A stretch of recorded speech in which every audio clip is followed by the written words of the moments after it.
The question is that the report be noted. I call the member for Durack. Thank you, Deputy Madam Speaker. As a member of the Standing Committee on Agriculture and Industry, I'm very pleased to rise to speak on the report into the inquiry into the country of origin labelling for food. I acknowledge the very good leadership of Mr Rowan Ramsey, the member for Grey, as chair of the committee, and all members for their contribution. I agree with the comments made earlier by the member for O'Connor. It was a very positive, satisfying, bipartisan inquiry to be involved in. The work of the Secretariat was invaluable, and I thank them for their commitment and professionalism, and I believe the quality of the report is excellent. An inquiry such as this can only be meaningful with strong stakeholder involvement and consultation, and I believe we achieved just that.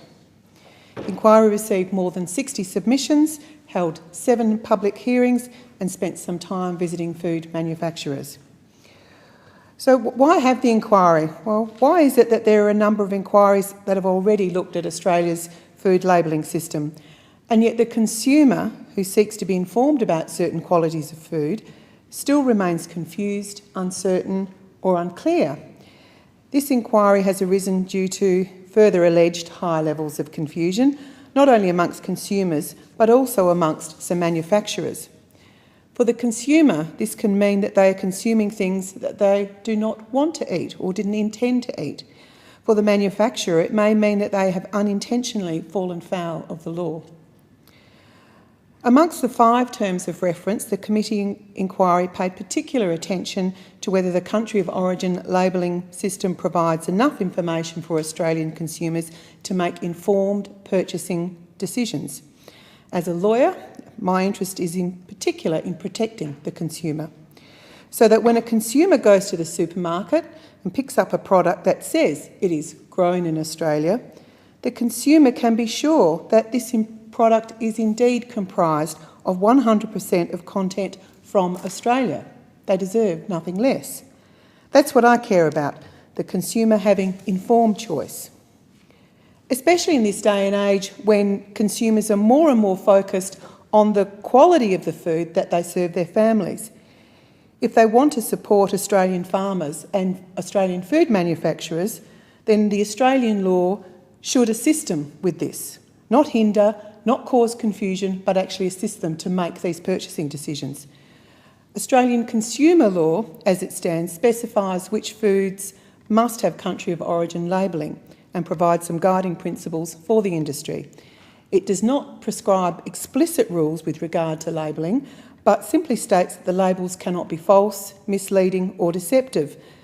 The recommendations from this inquiry will add strength and clarity within that existing consumer law framework.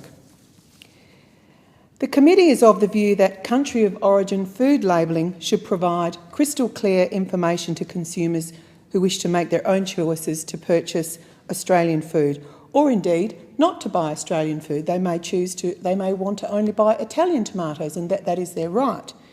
Our report and recommendations strengthen consumer protection in the area of country of origin food labelling and at the same time do not present impediments to importers. A clear message for consumers. The aptly named report into the country of origin food labelling has 8 recommendations which give consumers informed choice.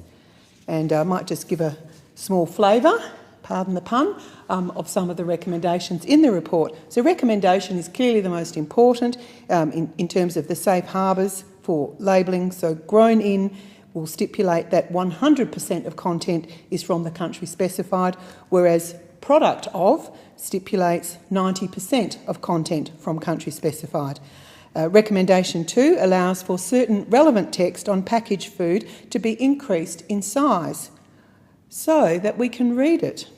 We don't have to squint. I'm sure we've all been found in the supermarket aisles squinting at a very tiny writing on the packaging, so it only makes sense that it should be big enough for the consumer to read it. Recommendation 3 increases the scrutiny of misleading Australian symbols of imagery.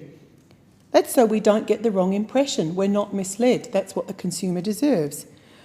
Recommendation 5 is to develop and implement an education program regarding country of origin labelling, rules, etc. for both consumers and industry.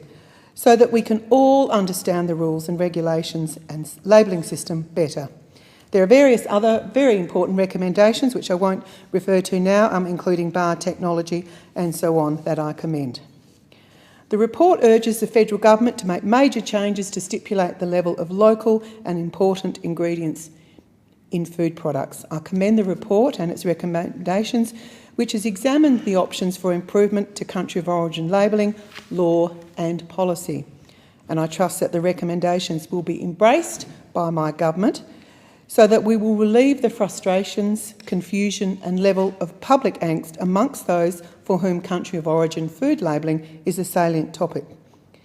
And more importantly, provide protection for consumers and also support the very important Australian farmers and manufacturers. I commend this report to the House. Thank you, the member for Durack.